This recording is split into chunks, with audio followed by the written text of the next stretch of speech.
It's 1781. The states are all fighting. No one has the power to get anything done. The Articles of Confederation turn out to be a blueprint for political disaster. So, what exactly were the Articles? Many of us vaguely remember them as America's original Constitution, the flawed prototype for our federal government, right? No one thought of them as a constitution. The states had constitutions because the states were the sovereign entities. The Articles were explicitly designed to have a weak central government and very strong state governments.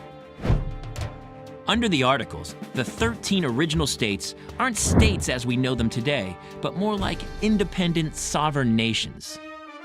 There aren't 3 branches of government like we have today either. What little power there is wielded by the one and only branch, the Congress.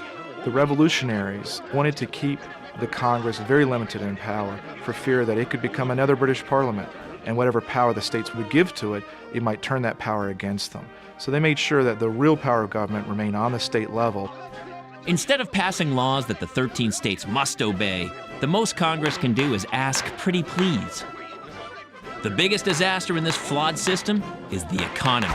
13 different paper currencies flood the country, fueling runaway inflation. Unregulated tariffs push prices sky high. And the central government is always broke, since it has no power to levy taxes. And so at every level, from Congress to the states, to the towns, to the individuals, people are strapped.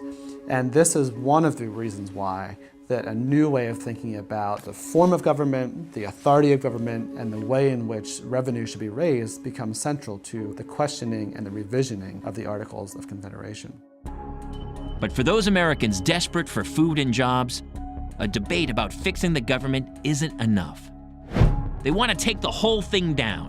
In 1786, a former captain in the Revolutionary Army, Daniel Shays, leads a mass revolt against the government and attacks the Federal Armory in Massachusetts. It takes the battle-scarred Massachusetts militia to finally put down the rebellion. But a new wave of uprisings seems like a sure thing, unless Americans can come together and agree on how to run the country. So the first government said, something has to be done. We either have to strengthen or replace the Articles of Confederation with something that is more workable and not as weak.